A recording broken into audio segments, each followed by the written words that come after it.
The Peruvian Congress submits this Monday for debate and vote a second motion of presidential vacancy for alleged moral incapacity filed against Pedro Castillo.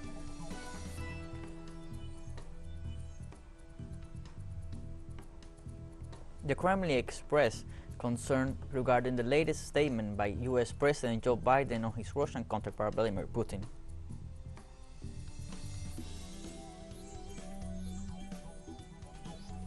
Qatar's Energy Minister Saad Cherida Al-Kaabi has been categorical in explaining that his country cannot meet Europe's gas demand in substitution of Russia.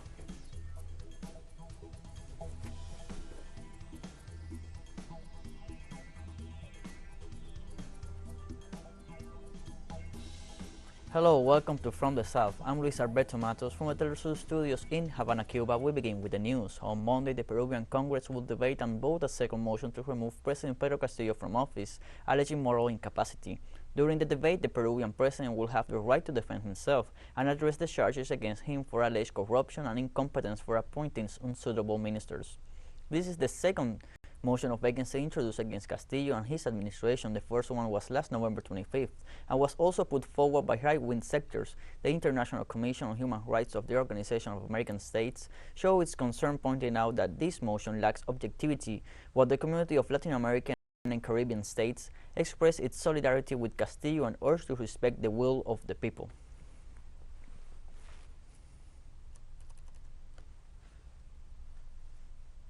Bolivia's Public Prosecutor's Office began one of the trials against former Senator Janine Áñez for illegally taking over the presidency of the Senate, which enabled her to achieve power in 2019 after the coup attack against former President Evo Morales. The trial began against former Bolivian Senator Janine Áñez, who is also 1 year in preventive detention for the events that led to the coup attack against former President Evo Morales in 2019. The legal proceeding that begins on Monday responds to the so-called case of coup d'etat 2, in which the crimes of breaching of duties and resolutions contrary to the Constitution and the laws are being judged. For these facts, the prosecutor's office is requesting a 10-year prison sentence against Áñez.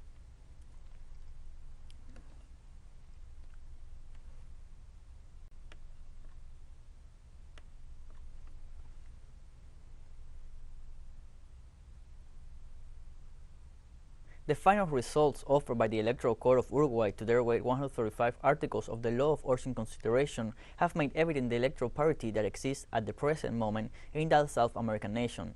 With 2,299,202 votes counted, the electoral body reported that 1,065,000 votes were positive for the request to repeal the 135 articles promoted in 2021 by the unions and the Broad Front Party. 1,087,557 votes were for the no vote, in support of the Law of Urgent Consideration promoted by the government of President Luis Lacalle Pou, which means a difference of only 22,556 votes, according to the bulletin of the Electoral Court that counted 100% of the votes in the 7,063 circuits. Therefore, and although 35,000 votes remain to be observed, Uruguay ends the day of referendum where, despite the fact that the opinion promoted by the progressive groups did not prevail, everyone recognizes the strengthening of strategic alliances and the recovery of key spaces.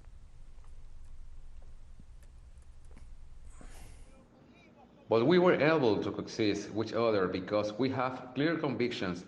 The united people change reality. The united people is the one that makes social transformations. It is the one that cares about us.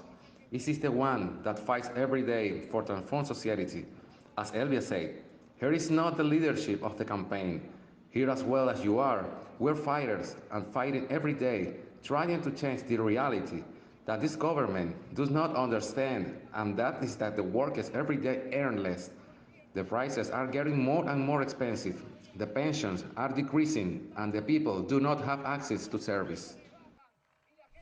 On his part, the president of the leftist coalition, Fernando Pereira, in his speech at their closing rally said that half of the people does not agree with a law which was neither debated nor submitted for consultation in the midst of a pandemic, and he stressed how close they were to a yes vote, and added that with this referendum his country is setting an example for all the democratic governments around the world. The law of urgent consultation does not address the urgencies of the people, and that has become clearer than ever. This was not a midterm election, not a plebiscite of the administration. This was just a referendum to repeal 135 articles of the law. I wonder how they are going to justify the little support they got. They, who have all the power, their press conference, with the support of all the media, with all the government structure on their side. And yet, we have a very close match. 15 more minutes and we will have won.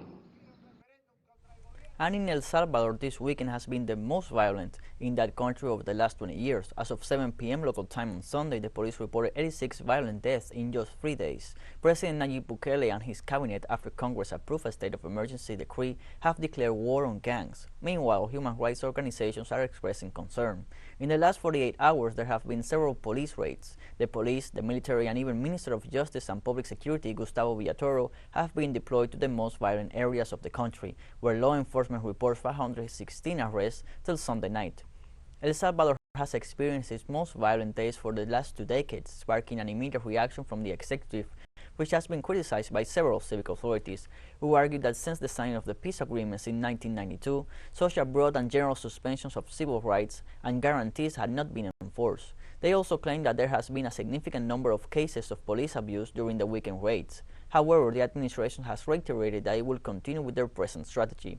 During one of the police raids on Sunday night, Minister Villatoro said they will continue opening houses to get the murderers out.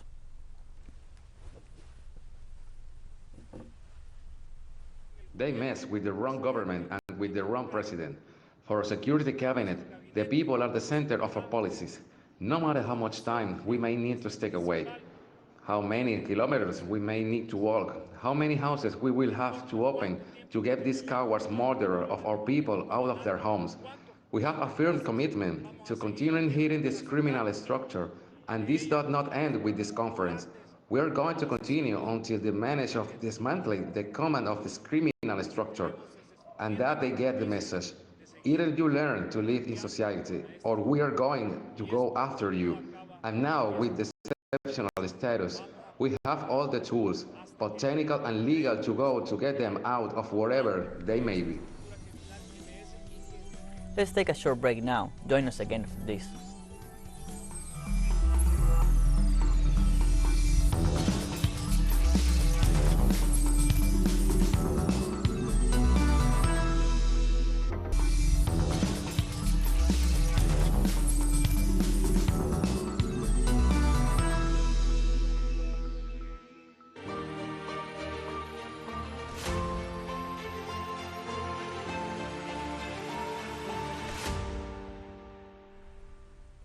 Welcome back to From the South. In Russia, presidential spokesman Dmitry Peskov said Monday the Kremlin is concerned about a new statement made by U.S. President Joe Biden on his Russian counterpart Vladimir Putin. Biden said Putin should not remain in power because of his actions against Ukraine.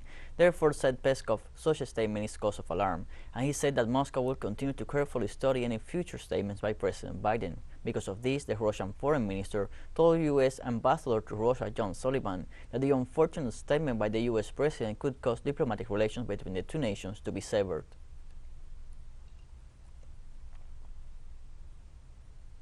Russian Foreign Minister Sergei Lavrov ruled out that Russia's military operation in Ukraine had led to the international isolation of Moscow and said his nation has good relations with many countries of the world. In statements to press, Lavrov said that the idea of Russia being isolated internationally is promoted by those who limit their ideology to the dictatorship of the West.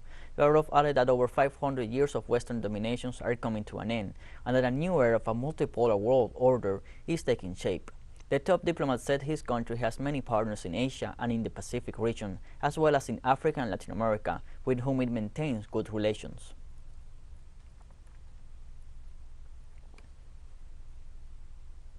Russia's Foreign Minister Sergei Lavrov also announced Monday that they are close to reaching an agreement with Kiev to end the armed conflict in the Donbas region. Lavrov said at a press conference that the Russian Federation has reasons to believe that NATO has heeded the security guarantees demanded by Moscow. The foreign minister said the West's plans for Ukraine has failed and criticized the imposition of new sanctions against Russia. The Russian top diplomat added that such policy is not aimed at solving problems but at slowing down the strategic and geopolitical development of Russia. He said that with the situation in the Donbas region, the European Union has demonstrated its inability to resolve conflicts.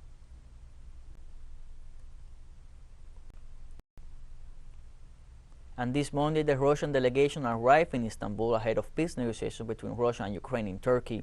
The new round of negotiations between representatives of Russia and Ukraine is scheduled to take place on March 29th and the 30th.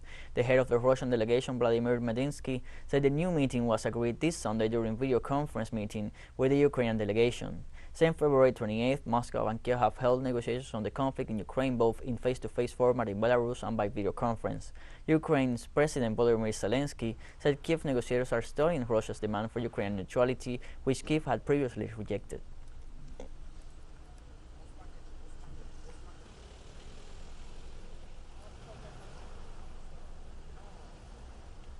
In this regard, in statements to Russian media, the Ukrainian President Volodymyr Zelensky confirmed the upcoming face-to-face talks in Turkey.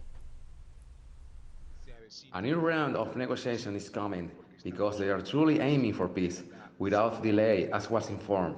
There is the opportunity and the need for a face-to-face meeting in Turkey. That is not bad. Let's see the result.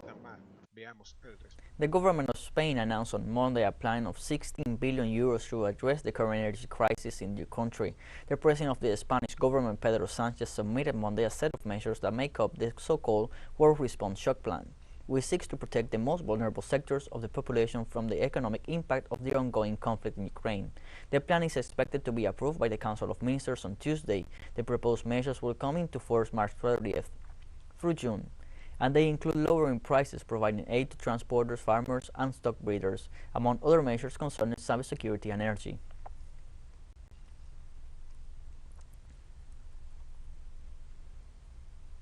Palestinian President Mahmoud Abbas criticized Sunday the West's double standards that he said penalized Russia with its special operation in Ukraine, while ignoring Israel's crimes against the Palestinian people. The statement came at a joint press conference with U.S. Secretary of State Antony Blinken. The current events in Europe have shown blatant double standards, despite the crime of the Israeli occupation that amounted to ethnic cleansing and racial discrimination, as recognized by human rights organizations, in addition to the attack of sanctities and the lack of the respect for international law. We find no one who is holding Israel responsible for behaving as a state above the law. The continuation of the unilateral Israeli measures will soon lead to the implementation of the decision of the Palestinian Central Council. What is happening in Palestine cannot be tolerated, and international law cannot be separated. And the Palestinian Prime Minister Mohammad Chitayeh condemned the recent meetings between Arab countries and Israel, highlighting that holding these meetings without ending the Israeli occupation is an illusion. The meanings of Arab normalization without ending the occupation are nothing but an illusion, a mirage of a free reward for Israel. We warn against Israel's continued aggression against our land and our sanctities, and allowing citizens to enter Al-Aqsa Mosque. This matter is no longer tolerated, and our people in Jerusalem will remain, as always, on the lookout for all attempts that inevitably lead to an unprecedented escalation, especially since we are days from the land day. It is the blessed month of Ramadan. We have more news coming up after a financial break, so stay with us.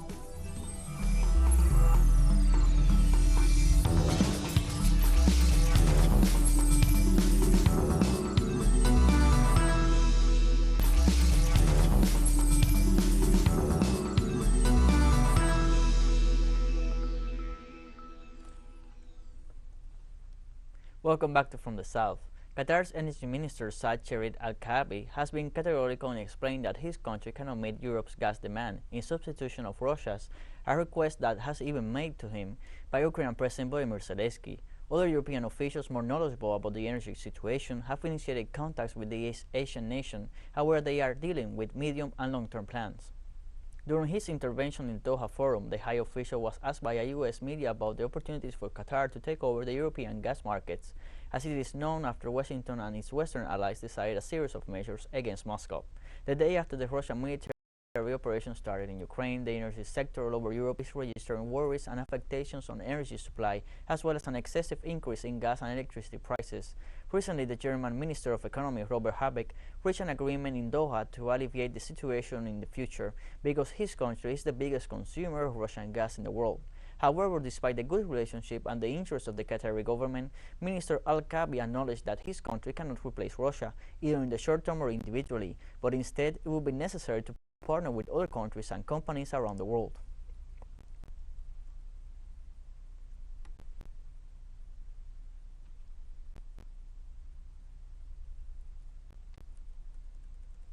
We can immediately help and replace it. I have said this very clearly.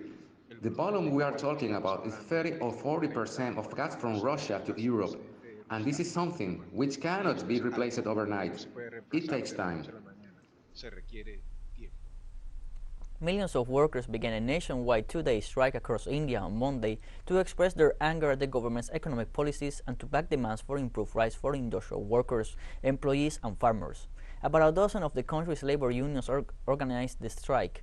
They want the government to provide universal social security cover for workers in the vast unorganized sector, hike the minimum wage under its flagship employment guarantee program, and stop the privatization of public sector banks. All Indian Trade Union Congress, one of the largest trade unions in the country, said it was expecting more than 200 million formal and informal workers to join the strike. Demonstrations were planned in New Delhi, Mumbai, Kolkata, and other major cities. India's economy has bounced back after experiencing a major blow during the first 2 years of the COVID-19 pandemic, but many jobs have disappeared, with the unemployment rate rising to 8% in December.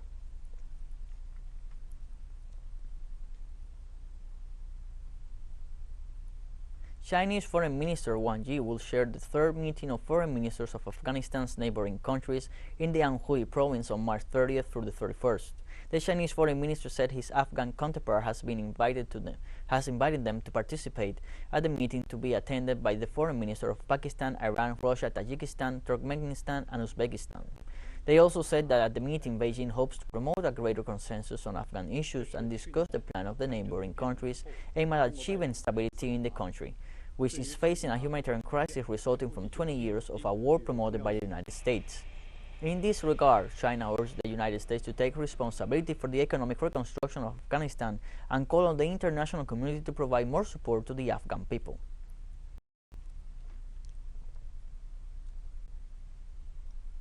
The North Korean government defended the right to develop its military capabilities for defense purposes. The chairman of the State Affairs Department of the Democratic People's Republic of Korea, Kim Jong-un, reaffirmed his country's determination to build a powerful defense capability to ensure the security and future of the country. In this regard, Kim Jong-un, who is also the General Secretary of the ruling Workers' Party of Korea, stressed the need to continue achieving goals of national defense construction and develop more powerful means to equip the army. He said this is the way of freeing the country from all kinds of threats, preserving peace, accelerating socialist construction, and further perfecting the country's nuclear war deterrence.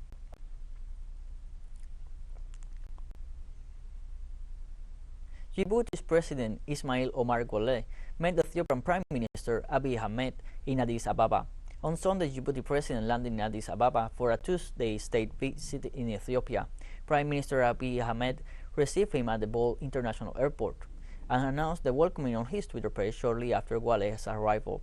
The two leaders held talks on bilateral national and national regional issues of common concern. In recent years, the two Eastern African countries have been pushing to further bolster their multifaceted cooperation on their economic and security areas, among others.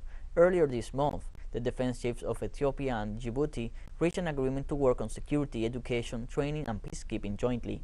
Meanwhile, the first Ethiopia-Djibouti Fruits and Vegetable Forum was held in Addis Ababa last week. Security and the stability of Djibouti, as well as the unity and the stability of Ethiopia, is fundamental to both countries' joint interest, and the two leaders also exchanged on mutual cooperation on this field. The two leaders discussed all issues relating to bilateral cooperation. We discussed about the energy, we discussed about water, how to promote trade through upgrading the performance of the logistics, the ports, the road. You know, Djibouti and Ethiopia has very integrated economies. Sometimes we are also quoted as a role model. Today, the visit of the president was really very successful. The security. We have come to the end of this news brief. Remember, you can find these and many other stories on our website at terceroenglish.net. You can also join us on social media: Facebook, Twitter, Instagram, and Telegram. For Telesur English, I'm Luis Alberto Matos. Thank you for watching.